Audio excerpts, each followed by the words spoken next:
सो hey guys, आज हम explain करने वाले हैं मूवी आफ्टर अर्थ को, जो कि एक बहुत ही अच्छी एक्शन साइंस फिक्शन मूवी है। मेरी बाकी की वीडियो की तरह ही ये वीडियो भी बहुत ही स्पेशल होने वाली है। So guys, without wasting your time, let's begin the explanation. ये तब की बात है जब हमारी पृथ्वी रहने लायक नहीं बची थी, क्योंकि हम इंसानों ने इसे पूरी तरह बर्बाद कर दिया था और पूरी मानव जाति खत्म होने के कगार पर आ गई थी। लेकिन तब मानव जाति को बचाने के लिए रेंजर्स की एक टीम को तैयार किया गया, जिन्होंने 1000 साल पहले धरती के सारे मानव जाति को नए ग्रह पर बसा लिया था और इस ग्रह का नाम होता है नोवा प्राइम। रेंजर्स किसी तरह सारी मानव जाति को दूसरी ग्रह पर बसा तो लेते हैं, लेकिन उस ग्रह पर भी एलियंस अटैक कर देते हैं। दरअसल ये अटैक एलियंस नहीं करते, बल्कि वो अपने ग्रह के बड़े बड़े खतरनाक क्रिएचर को इस ग्रह पर लाकर छोड़ देते हैं। इन खतरनाक क्रिएचर को अर्सा कहा जाता था और ये खतरनाक क्रिएचर इंसानों की मौत बनकर इस ग्रह पर तबाही मचाने लगते हैं और फिर से एक बार मानव जाति के लिए खतरा पैदा हो जाता है।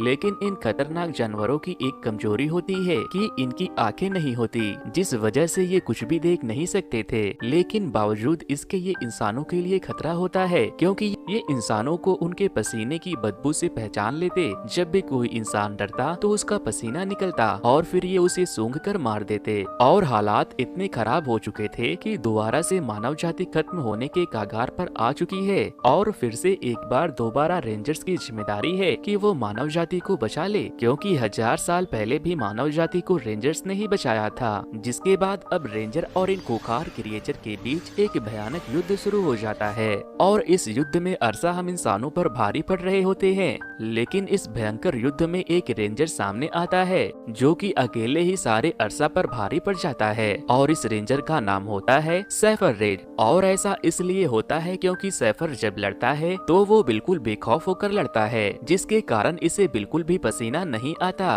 और अर्सा को ये दिखता ही नहीं था। और अब सारे रेंजर्स को उनकी कमजोरी का पता चल जाता है, जिसकी वजह से हम इंसानों की इस युद्ध में जीत हो जाती है। लेकिन फिर भी कई अर्सा बच जाते हैं जिन्हें अभी खत्म करना बाकी होता है। इसके बाद हमें दिखाया जाता है कि सैफर रेज का बेटा बचपन से ही अपने पिता की तरह एक रेंजर बनना चाहता है, क्योंकि उसके पिता की एक बहुत ही बड़ी छवि होती है और वो भी उन्हीं की तरह बनना चाहता है। रेंजर बनने के लिए वो दिन रात मेहनत करता है और इसके लिए वो ट्रेनिंग भी ज्वाइन कर लेता है। इसके बाद जब उसका रेंजर बनने के लिए टेस्ट किया जाता है तो वो रिटर्न एग्जाम में काफी इम्प्रेसिव मार्क लाता है, लेकिन वो फिजिकल एक्टिविटी में कुछ भी अच्छा नहीं कर पाता और इसका कारण होता है उसकी खुद की बहन। दरअसल उसके सामने ही एक अर्सा उसकी बहन को मार दिया था। हालांकि तब वो बिल्कुल छोटा था, लेकिन फिर भी वो अपनी बहन की मौत का जिम्मेदार खुद को मानता है, क्योंकि उसकी बहन उसे बचाने के मकसद से मारी गई थी और तब किटाई कुछ भी नहीं कर पाया था। और यही वजह है कि आज भी उसके दिल में अर्सा का डर बैठा है। इसी वजह से उसे रेंजर बनने के लिए डिस्क्वालीफाई कर दिया जाता है। इसके बाद रात को किटाई अपने परिवार के साथ जब डिनर टेबल पर होता है तो वो बताता है कि वो रेंजर नहीं बन पाया और ये सुनकर उसके पिता काफी नाराज हो जाते हैं। दरअसल सैफर अपने बेटे से हमेशा नाखुश रहते हैं, जिस वजह से किटाई हमेशा निराश रहता था, क्योंकि उसके पिता कभी भी उसे एक पिता की तरह ट्रीट नहीं करते। हालांकि सैफर भी यही चाहता है कि उसका बेटा एक रेंजर बने, लेकिन वो हर बार फेल हो जाता है। सैफर अपनी पत्नी को बताता है कि ये उसका आखिरी दौरा होगा और फिर इसके बाद वो रिटायरमेंट ले लेगा और कल ही उसे ट्रेनिंग को सुपरवाइज करने जाना होगा। किटाई भी अपने पिता के साथ इस मिशन पर जाना चाहता था, लेकिन उसके पिता उसे मना कर देते हैं। जिसके बाद उसकी पत्नी उसे समझाती है कि उसके बेटे किटाई को कोई कमांडिंग ऑफिसर की जरूरत नहीं, बल्कि एक पिता की जरूरत है। वो हर काम को दिल से करता है और तुम्हें उसकी मेहनत को देखने की जरूरत है। इसके बाद सैफर अपने बेटे को भी अपने साथ ले जाने के लिए तैयार हो जाता है और अब सारे रेंजर एफेटोस के लिए निकल जाते हैं। और जब ये रास्ते में होते हैं तभी इनका स्पेसशिप एक मीटियोर के तूफान में फंस जाता है और इस स्पेसशिप में एक अर्सा भी होता है, जिसे ये लोग अपने ट्रेनिंग के लिए लेकर जा रहे थे। अब क्योंकि इनका स्पेसशिप उल्कापिंड के तूफान में फंस जाता है तो सैफर स्पेसशिप को लासिया ग्रह की तरफ मोड़ने को कहता है, लेकिन उसके लिए भी इन्हें पहले इस तूफान से बचना होगा। जब ये तूफान से बचने की कोशिश करते हैं तो इनकी स्पेसशिप को काफी नुकसान पहुंचता है और साथ ही इनकी इंजन में भी खराबी आ जाती है, जिस वजह से इनका स्पेसशिप अनियंत्रित तरीके से एक ग्रह की ग्रेविटी में खिंच जाता है। और जैसे ही स्पेसशिप उस प्लेनेट के एटमॉस्फेयर में इंटर करते हैं तो इनके स्पेसशिप के 2 टुकड़े हो जाते हैं और जब इनका स्पेसशिप उस ग्रह में क्रैश हो जाता है तो स्पेसशिप में मौजूद सारे मेंबर्स मारे जाते रहते हैं सिवाय किटाई और उसके पिता के। लेकिन उसके पिता साइफर एज बुरी तरह से जख्मी हो जाते हैं और उनके दोनों पैरों में फ्रैक्चर हो जाता है, जिस वजह से वो चल फिर नहीं सकते थे। साइफर रेज अपने बेटे से वो इंस्ट्रूमेंट लाने को कहते हैं जिससे वो इस प्लेनेट के बाहर सिग्नल भेज सकते हैं। लेकिन जब वो उसे लाने जाता है तो वो देखता है कि बेकन पूरी तरह से टूट गया है और अब इस बात से साइफर रेज बहुत निराश हो जाता है, क्योंकि अगर इन्होंने सिग्नल नहीं भेजा तो कोई भी इन्हें नोवा प्राइम से बचाने नहीं आएगा और इनकी इसी ग्रह पर मौत हो जाएगी।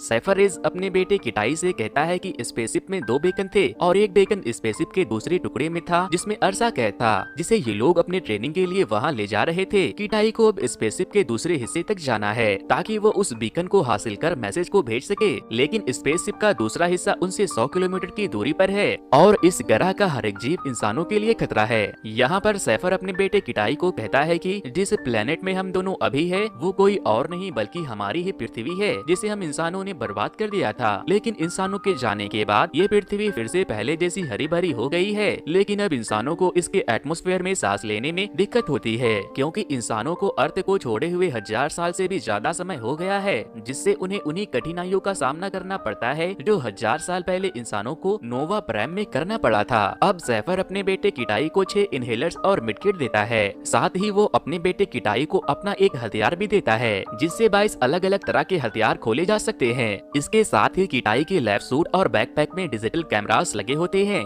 जिससे साइफर उसे देखकर उसे गाइड कर सकता था और उसे रास्ता बता सकता था। इसके बाद किटाई उस स्पेसशिप के दूसरे हिस्से को ढूंढने निकल जाता है और साइफर एज उसे गाइड करता रहता है। अब जब वो रास्ते में होता है तो उसके पिता उसे बताते हैं कि उसके तरफ कुछ आ रहा है और वो उस तक पहुंचने ही वाला है। जब किटाई अपने आसपास देखता है तो उसके ठीक ऊपर एक बंदर होता है। साइफर के मना करने के बावजूद भी किटाई उस पर पत्थर मार देता है, जिसके बाद वो बंदर बाकी साथी बंदरों को भी बुला लेता है और किटाई की कुटाई करने के लिए उसके ऊपर हमला कर देता है। किटाई किसी तरह उनसे बचकर नदी तो पार कर लेता है, लेकिन वो अभी भी दौड़ ही रहा होता है। तभी उसके पिता उसे कहते हैं कि उन बंदरों ने तुम्हारा पीछा करना छोड़ दिया है, तुम रुक जाओ। लेकिन किटाई बहुत बुरी तरह से डर चुका था, जिससे उसके कदम थमने का नाम ही नहीं लेते। लेकिन साइफर रेज के डांटने के बाद वो फाइनली रुक जाता है। तभी उसके पिता साइफर उसे बताते हैं कि उसके खून में तेजी से बदलाव हो रहा है और किटाई भी कहता है कि उसे चक्कर आ रहे हैं। साइफर उसे कहता है कि वो अपनी बॉडी को अच्छी तरह से देखे, तो वो देखता है कि उसके हाथ में एक कीड़ा होता है और इसी वजह से किटाई को चक्कर आ रहे हैं। किटाई जल्दी से उस कीड़े को हटाता है, लेकिन तब तक उस कीड़े का जहर किटाई के पूरे शरीर में फैल चुका था, जिससे किटाई को दिखना बंद हो जाता है और साथ ही उसकी आधी बॉडी पैरालाइज भी हो जाती है। उसके पिता साइफर रेज उससे कहते हैं कि वो मेडिकल किट से पॉइजन का इंजेक्शन निकाल कर अपने हाथों में लगाए, लेकिन किटाई की पूरी बॉडी पैरालाइज हो चुकी थी, इसीलिए वो अपने हाथ पर इंजेक्शन भी नहीं लगा पाता। जिसके बाद साइफर कहता है कि वो इंजेक्शन को दिल पर लगाकर नीचे जमीन पर गिर जाए ताकि इंजेक्शन उसे लग जाए। किटाई ऐसा ही करता है। कुछ घंटों के बाद किटाई फिर से ठीक हो जाता है। किटाई को आगे की यात्रा जारी रखने के लिए साइफर उसे इनहेलर लेने को कहता है और जब किटाई अपनी मेडिकेट को खोलता है तो वो देखता है कि 2 इनहेलर टूट चुके हैं। साइफर उसे पूछता है कि अब कितने इनहेलर बाकी है, तो वो अपने पिता से झूठ बोल देता है कि अभी 4 इनहेलर बाकी है। लेकिन जब वो झूठ बोलता है तो उसकी हार्ट बीट तेज हो जाती है, जिससे साइफर को उस पर शक होने लगता है। लेकिन बावजूद इसके किटाई अपने आगे की यात्रा जारी रखता है। कुछ आगे जाने के बाद किटाई को एक बहुत बड़ा वाटरफॉल दिखाई देता है। अब साइफर अपने बेटे किटाई को कहता है कि वो अपने मेडिकेट को दिखाए।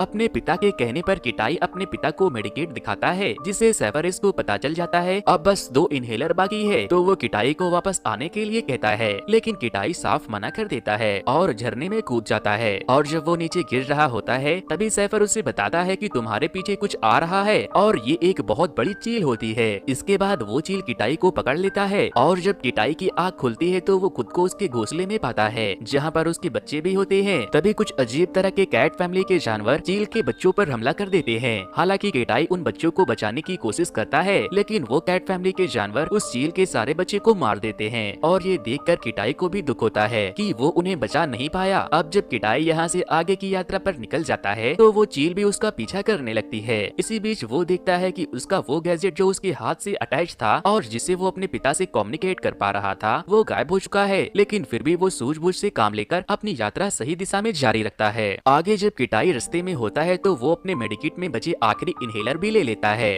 वो शाम को अपने रहने की जगह ढूंढने लगता है, लेकिन इससे पहले वो जगह ढूंढ पाता वो ठंड से जम जाता है और अब देखा जाता है कि कोई चीज किटाई को खींचकर एक गड्ढे में रख देता है और इसके बाद वो खुद उसके ऊपर बैठ जाता है। अब अगले दिन सुबह होती है तो किटाई खुद को एक गहरे गड्ढे में पाता है और जब वो बाहर निकलता है तो वो देखता है जो चील उसका पीछा कर रही थी, जिसके बच्चों को उन कैट फैमिली के जानवरों ने मार दिया था, वो सारी रात किटाई को ठंड से बचाने के लिए अपने पंख फैलाकर किटाई को गर्मी देती है। उसने ऐसा इसलिए किया क्योंकि किटाई ने उनके बच्चों को बचाने में मदद करी थी। हालांकि वो उसके बच्चे को बचाने में असफल हो गया था, लेकिन वो चील उसे बचाने में कामयाब हुई। किटाई उसे इसके लिए थैंक्स करता है, लेकिन सारी रात इस ठंड की वजह से उस चील की जान चली जाती है और इसके बाद किटाई आगे की यात्रा जारी रखता है। कुछ आगे चलने के बाद उसे एक स्पेसशिप का एक छोटा सा टुकड़ा मिलता है, जिसके बाद वो पेड़ पर चढ़कर उस स्पेसशिप के दूसरे टुकड़े को भी देख लेता है और जब वो स्पेसशिप के दूसरे हिस्से तक पहुंच जाता है तो वो पाता है कि जिस अर्सा को ट्रेनिंग के लिए वो लोग ले जा रहे थे वो अभी भी जिंदा है, क्योंकि उसका पिंजरा टूटा हुआ होता है और उसके आसपास उसकी लाश भी नहीं होती,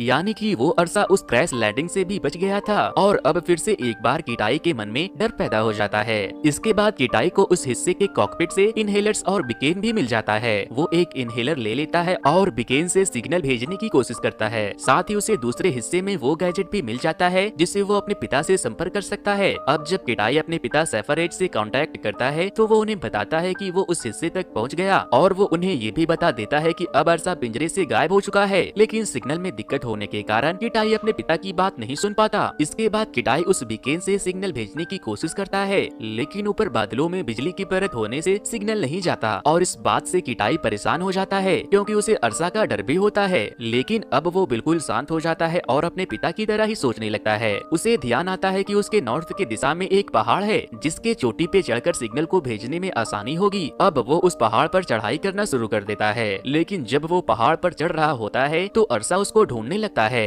क्योंकि किटाई डरा हुआ था और अर्सा डर को पहचान लेता है। यहाँ पर किटाई समझ जाता है कि कुछ तो है जो उसकी तरफ पड़ रही है, इसीलिए वो गुफा के अंदर चला जाता है, लेकिन वो अर्सा उसके डर को महसूस कर लेता है और वो भी उस गुफा में घुस जाता है। अंदर गुफा में किटाई उस अर्सा से बचने की बहुत कोशिश करता है और उसके डर की वजह से अर्सा उसे ढूंढ लेता है और उस पर हमला कर देता है। किटाई किसी तरह उससे बचने की भरपूर कोशिश करता है, लेकिन वो अर्सा लगातार वार कर रहा होता है जिससे जख्मी होकर किटाई नीचे पानी में गिर जाता है। वहीं वो अर्सा उसे पानी में भी नहीं छोड़ता और वहाँ उसे मारने के लिए चला जाता है, लेकिन जब किटाई पानी में गिरता है तो उसके शरीर से पसीने की बदबू चली जाती है, जिससे अब अर्सा को उसे ढूंढने में मुश्किल हो रही थी। लेकिन जैसे ही किटाई पानी से बाहर आता है, अर्सा उसके डर को पहचान कर उस पर अटैक कर देता है, लेकिन किटाई किसी तरह उससे बचकर बाहर निकलने में कामयाब हो जाता है। बाहर निकलकर किटाई को लगता है कि वो अर्सा बाहर नहीं आ पाएगा क्योंकि वो अंदर एक बहुत गहरे गड्ढे में फंस चुका है, लेकिन किटाई को सरप्राइज देते हुए वो अर्सा जख्मी हालत में गुफा से बाहर निकलने में कामयाब हो जाता है और अब वो काफी एग्रेसिव होता है। लेकिन किटाई के पास भागने का कोई रास्ता भी नहीं है और अब किटाई के मन में भागने की इच्छा भी नहीं है क्योंकि उसे अपनी बहन के साथ बिताए पल याद आ रहे होते हैं जब एक अर्सा ने उसकी बहन को उसके सामने ही मारा था। और ये सब पल याद करके अब किटाई के मन में उस अर्सा के लिए बदले की भावना पैदा हो जाती है। तो वहीं अब किटाई भी काफी गुस्से में होता है, जिसके बाद किटाई उस हथियार को तैयार करता है जो कि उसके पिता ने उसे दिया था